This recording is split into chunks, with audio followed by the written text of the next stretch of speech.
Hey, what's up? Welcome to English with Dane, a show designed to improve your English. As always, I'm your host, Dane, and you can find me on Instagram at English with Dane. On today's show, I'm going to talk a little bit about history, specifically things that happened this week, but many years ago. I think it's always interesting to take a step back, tomar un paso atrás, and observe past events. It gives us a little bit of context. We get to see the bigger picture, which is probably a good thing. So today we have a historical moment at the Oscars, a big scientific discovery, and a government asking the public for help. So let's get into it. You are listening to the 8th episode of Season 2 of English with Dane. Hit it.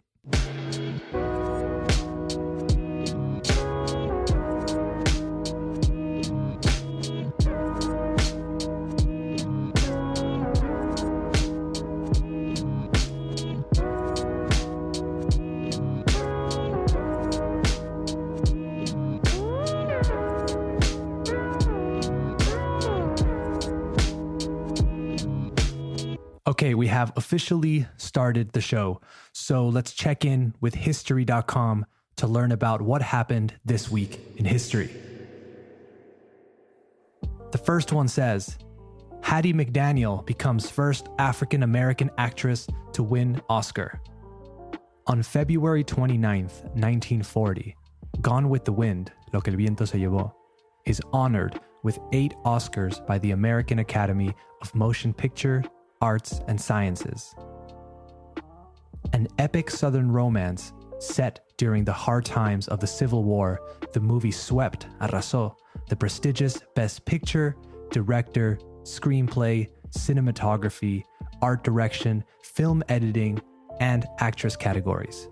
However, sin embargo, the most momentous award that night, undoubtedly, sin duda, went to Hattie McDaniel for her portrayal or depiction of Mammy, a housemaid and former slave. McDaniel, who won the Best Supporting Actress Academy Award, was the first African-American actress or actor ever to be honored with an Oscar. A little bit of background on Hattie McDaniel. She was born in Wichita, Kansas in 1895, and she demonstrated her talents as a singer and actress while growing up in Denver, Colorado.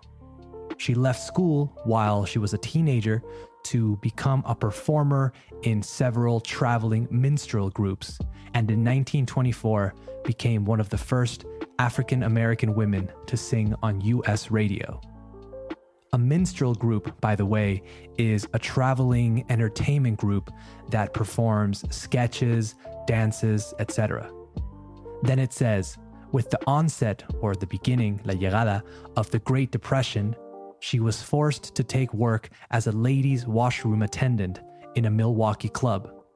The club, which hired, que contrataba, only white performers, eventually made an exception and let her sing, and she performed there for a year before setting her sights on Hollywood. To set your sights on something means to identify something as your goal, right? Tu meta, tu objetivo. So she set her sights on Hollywood. She played a series of roles, but eventually was able to play Mammy in Gone with the Wind, like we said before. A quick fact about Gone with the Wind that I thought was very interesting. If we take inflation into account, si tomamos en cuenta la inflación, Gone with the Wind is the highest grossing movie of all time. La película más taquillera of all time, de todos los tiempos. But also, someone should double check that. Don't take my word for it. If you find out that it's not true, please let me know. All right, next one. This one happened on a 28th of February, but in the year 1953, so early 50s, as we say. It says, Watson and Crick discover the chemical structure of DNA. On this day in 1953, Cambridge University scientists James D. Watson and Francis Crick announced that they have determined the double helix structure of DNA, the molecule containing human genes.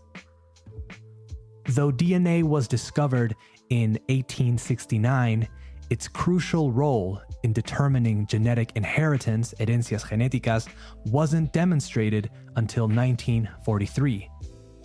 In the early 1950s, Watson and Crick were only two of many scientists working on figuring out, descifrando, the structure of DNA. In California, a chemist by the name of Linus Pauling sugirió, an incorrect model at the beginning of 1953, which made Watson and Crick try and beat Pauling at his own game. Okay, this part's a little bit tricky. On the morning of February 28th, they determined that the structure of DNA was a double helix polymer, or a spiral of two DNA strands, fibras, each containing a long chain of monomer nucleotides, which wound around each other, que se envolvían entre sí.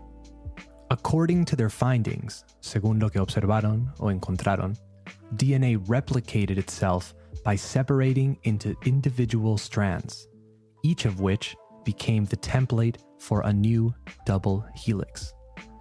In his best-selling book, The Double Helix from 1968, Watson later claimed, dijo, that Crick announced the discovery by walking into a pub and shouting that they had found the secret of life.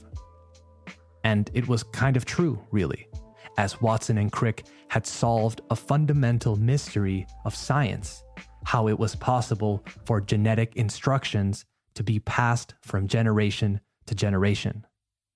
Watson and Crick's solution was formally announced on April 25th, 1953, following its publication in Nature magazine. This article revolutionized the study of biology and medicine.